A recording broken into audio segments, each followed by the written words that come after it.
سلام، امیدوارم حالتون خوب باشه. من این ویدیو تصمیم گرفتم که یه شبیه سازی بصری از کافکا داشته باشم.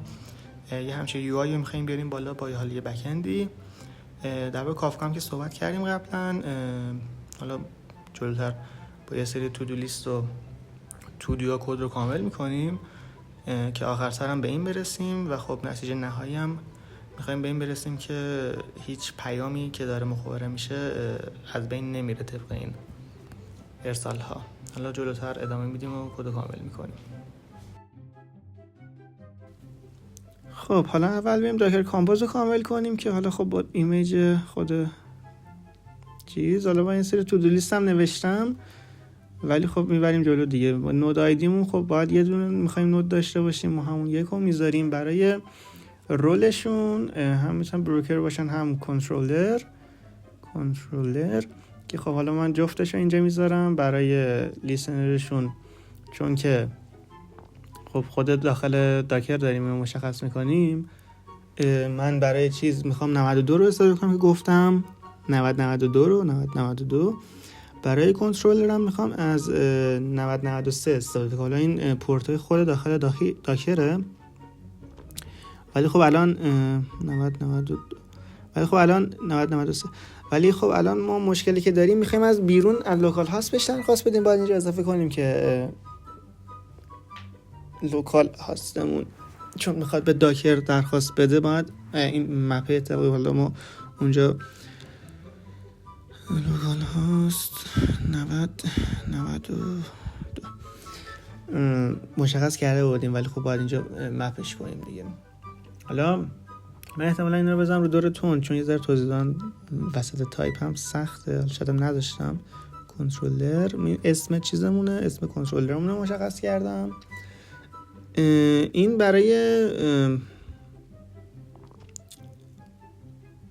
پروتکل امنیت و این حرفاش بود که حالا خب اینجا من از هیچ بدون رمزگذاری میخوام استفاده کنم، یعنی نمیخوام پروتکل خاصی براش مشخص کنم. و پلین تکست.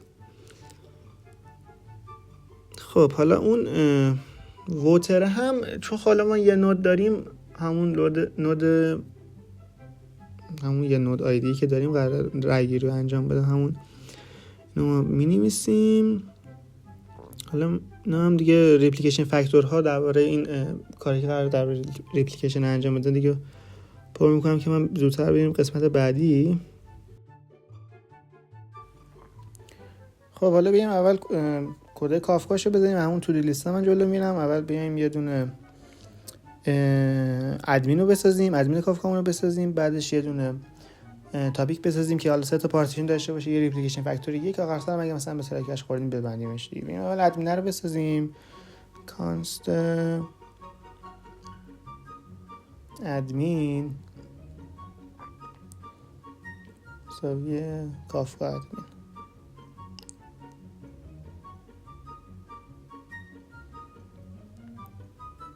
من به ارور خوردم. چرا؟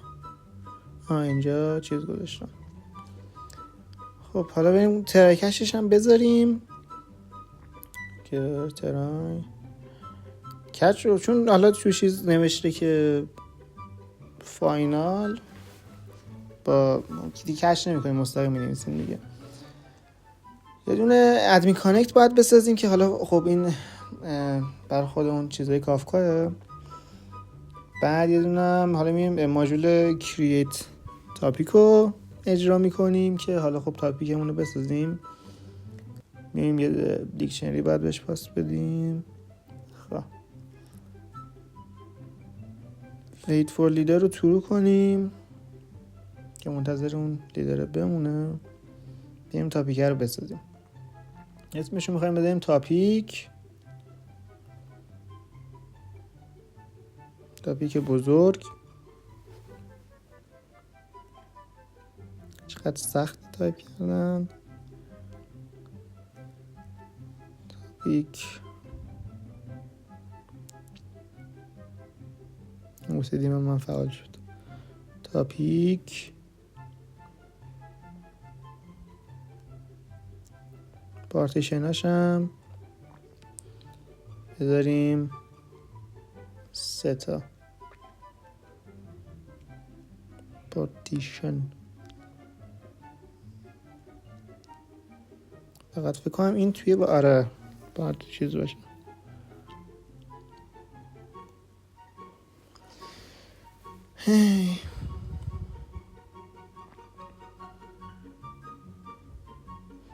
بعد ریپلیکیشن فاکتورمون همونجوری تو لیست هم نوشته بود، تو دون هم نوشته بود. بذاریم یک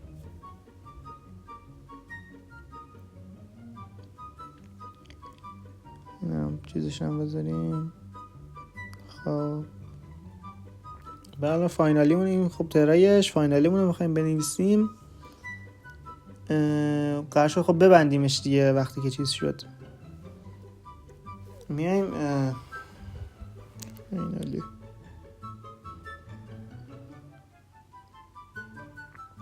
آسینک هم خب منطقه هم باید ببندیمش. میریم ادمین دیسکانکت رو میزنیم، یه کچی هم براش مینویسیم که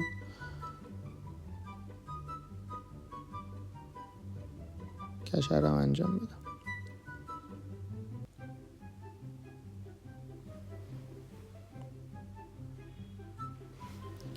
پس در کل حالا این ترو هم باید خب پاک کنم، چون که اگه فاینالی نرسه ترو میکنیم. در کل این شد. حالا خب اینا هم چیزای قسمت دیگه شد. یعنی پس صرفا اومدیم یه ادمینی ساختیم، یه تاپیکی ساختیم که همونجوری که توضیح دادم 3 تا ریپلیکا داشته باشه، یه چیزی هم داشته باشه دیگه.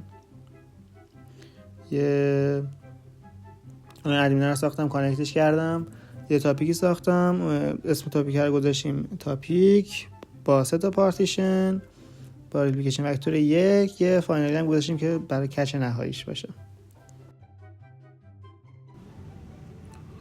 خب حالا بریم پرودیوسر رو بسازیم. گفتم دیگه باید یه پیامی پرودیوس شه، بعد بره سمت کافکا که اون حالا بده به کانسومرها. برای همین تو لیست بریم جلو. اول بیایم یه دونه پیامو بسازیم که حالا جیسونش بکنیم، با چیز پیاممون رو جیسون کنیم. بعدش هم که بفرستیمش رو اونو بخونه و تو یو آیمون نشون بده. آخر سرم که اون پیام رو ریترن کنیم. حالا اگه میخوایم پیادهش کنیم، خب دوباره که باید آسینک بریم جلو. پرودیوسر باید بیاد یه دونه پیام ارسال کنه و حالا خب پیاممون چی قرار باشه؟ باید به همون تاپیکی که میخوایم ارسال بشه دیگه. یعنی همون تاپیکی که درست کردیم توی کافکامون. و خب پیامم خب گفتیم که قرار بود توی تو لیست گفتیم که باید جیسونش کنیم دیگه. میایم ولیو پیامم درست میکنیم. ولیو با نقطه جیسون استرینگ فایل. خب الان میخوایم پیام رو بفرستیم.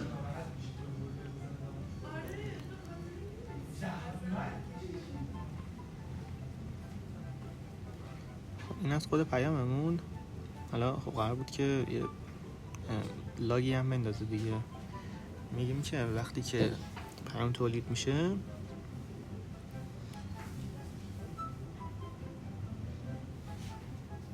میگیم اون لاگ هم تولید کنیم.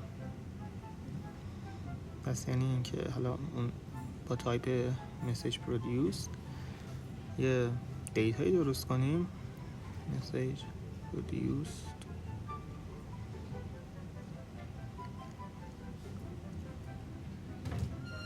یه دیتایی درست کنیم که هم مسیج آیدی و کانتنت و تایمش باشه.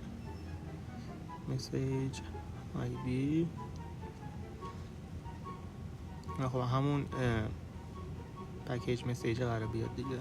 آیدی اونو میخوایم بذاریم دات آیدی. و خب کانتنت هم که کانتنت پیاممونه، نقطه لاگ دیگه.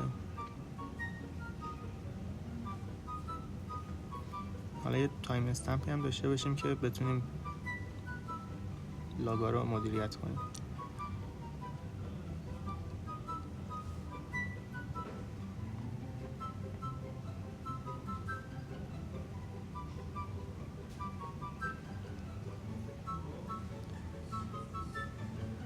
آخر سرم که خب اون پیام رو باید ریترن کنیم که بره برای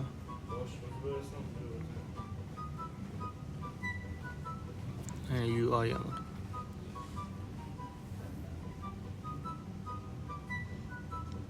رسیدیم رفت بالا. حالا ریترنش کنیم دیگه. گفتیم که قرار خب ریترنش کنیم. ریترن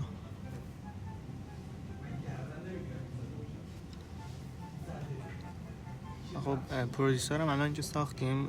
بعدش میخوایم بریم سراغ اون تو، حالا این تو دو هم چیز کنیم که خب حالا بریم کانسومر هم بسازیم. قرار بود که حالا هم تو لیست اگه پیش بریم من یه 3 و 4 براش درست کردم. خب اینا که هیچی، صرفا 3 تا کانسومر قرار شد داشته باشیم و خب اینا رو اینجا نوشتم. ایناش هیچی. از تو دو هم که بخوایم بریم جلو، خب برای اینکه تو یو آی بخوام خوب نمایش بدم قرار شد که یعنی میخواستم که وقتی که یه پیامی درست مخابره نمیشه از اول شروع نکنه. حالا خب اینجا چیزش میکنم دیگه، اون فلگش رو فالس میکنم که این اتفاق نیفته.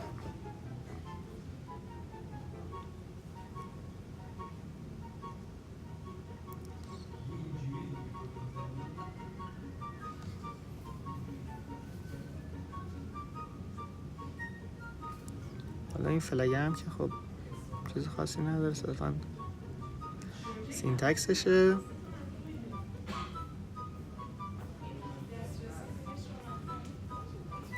رو اون تاپیکی که درست کردیم قرار شد که فلگ فرام بیگینینگ رو فالس کنیم که از اول شروع نکنم وقتی یه دونه از پیاما اشتباه مخابره میشه. فرام بیگینینگ فالس. بعدش هم که خب میخوام اگه اشتباه نکنم این درست آره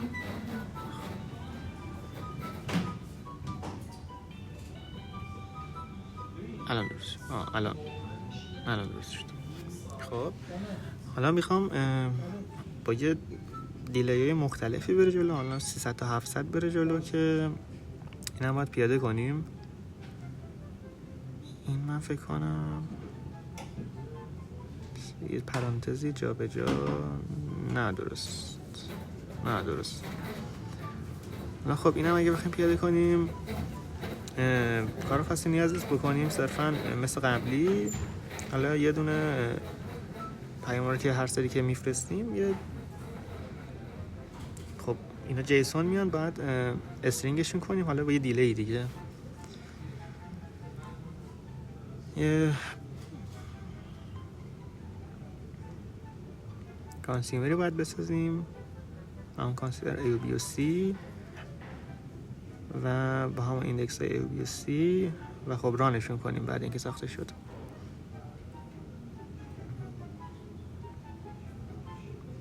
consumer.run.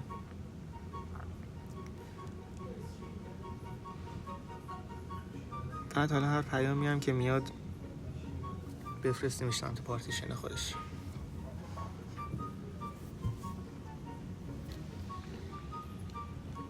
each message async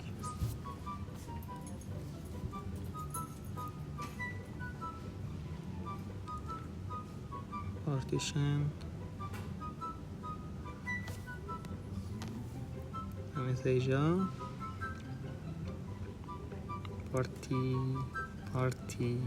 partition خب مسیج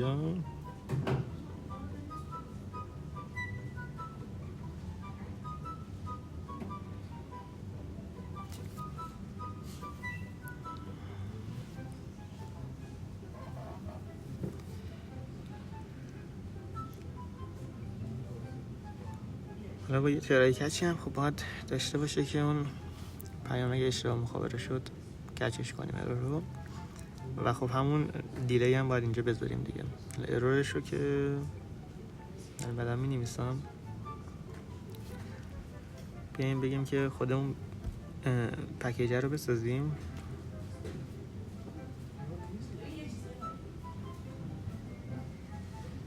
از کجا بیاد؟ از اون پیامه که خب استرینگش کردیم دور جیسونش میخوایم کنیم.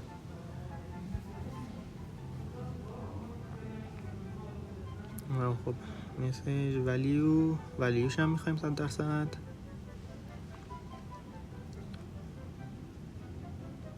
تو استرینگ از اینا. خب و حالا خب گفتم دیلی هم که میخوایم بذاریم براش 300 تا 700 میلی ثانیه. 300 که بیسمونه، 300 به علاوه حالا یه کفی بگیریم از یه رندومی بین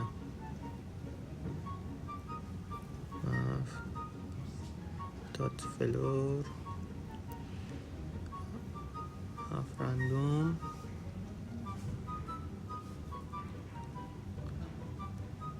بین 0 و 1 تولید میکنه. حالا تا 401 اگه بذاریم کف بگیریم بین همون 0 تا 400 که حالا میشه بین 300 تا 700. خب دیلی هم که بذاریم براش دیگه یه اسلیفی بذاریم که این دیلی رو انجام بده. بعد دیگه حالا خب چون لاگ هم میخواستیم یه آن کانسیوم بذاریم که لاگ هم برامون بندازه. این دیگه هیچی نداره، من صرفا سری تایپ کنم.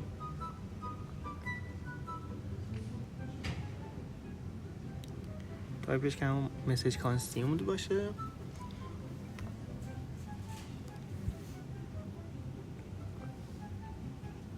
دیتاش هم چی بذاریم؟ کانسیومر نیمش رو بذاریم احتمالاً.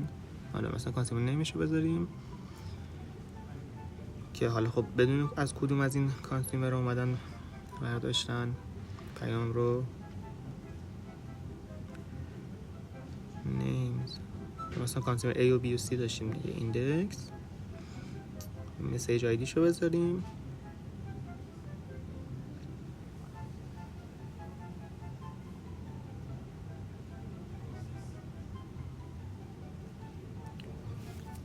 خود کانتنتش هم بذاریم که خب اوسیدیم باز زد بالا. آره دی کانتنتش هم بذاریم که خب بدونیم کدوم پیام، یعنی محتوای پیاممون چی بوده. کانتنت پکیج مسیج دات کانتنت. خب پارتیشن هم بذاریم، آفست هم بذاریم که بدونیم کجای پارتیشن بوده دیگه.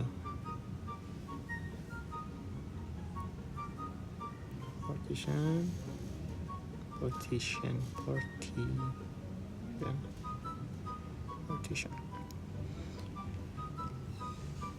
آفستش هم خوب مشخص کنیم که ببینیم کدوم پیام توی لاگ چیزمون بوده، کیومون بوده. و حالا اون تایمی هم که میخوره که اون تایم ریسیوش رو باید بذاریم دیگه. received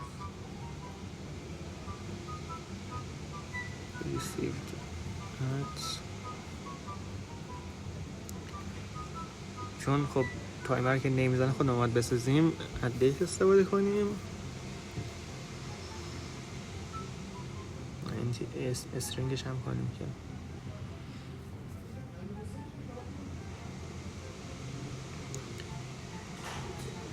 این کامهاش رو من چک کنم. اوکی آره اوکی. ارور هم که خب یه ارور ساده هم می‌بینیم کچش کرد، ارور کچ کرد. یه کنسول لاگ هم بذاریم که پرینت کنه صرفا تو لاگ هم.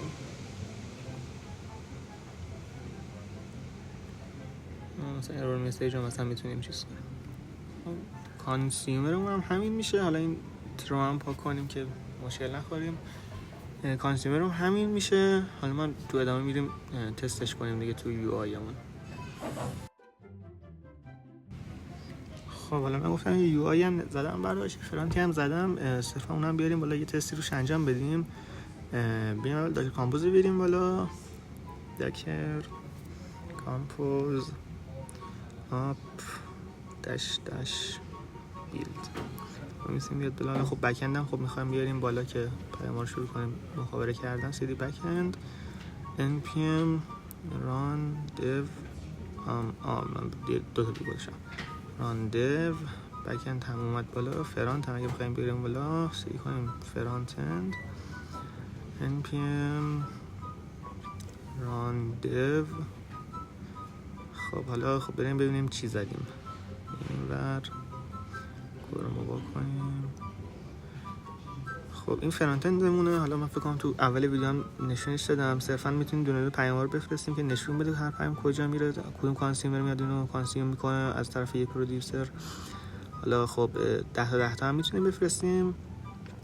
اینجا 121 که میبینید در آخر قرار بشه جمع این پیامایی که اینا کانسیومر رو کانسوم کردن. یعنی الان جمع اینها 121 هم میشه. آره اگه امیدوارم بشه. آره خب جمعش 121 میشه و همین 121 که اینجا داریم. حالا من یه بخشی هم نوشتم که یه ذره اتوماتیک تر روی 10 تا نزنیم، پیام رو بفرسته، سیدی کنیم تو اسکریپت. حالا خب ببینیم یوزیجش چجوری بود. تعداد پیام ها و دیلی رو باید بهش بدیم. حالا مثلا خودم 100 تا یک تمام گذاشتم، مثلا 1000 تا پیام اگه بخوایم بهش بدیم با مثلا 1/100 ثانیه. اینجا پیام داره مخابره میشه. حالا خب کانسومر رو کنتر دارن کانسوم میکنن، ولی در آخر قرار ببینیم که هیچ پیامی از دست نمیره. یعنی جمع این تعداد پیامی که الان باید بشه 121 مجموع همین پیام هایی باید بشه کانسومر دارن کانسیوم میکنن. من احتمال بزنم رو دور تند چون خیلی طول میکشه کانسیوم کردن اینا. اینجا رو میذارم دور تند تا آخر سر نتیجه رو با هم ببینیم.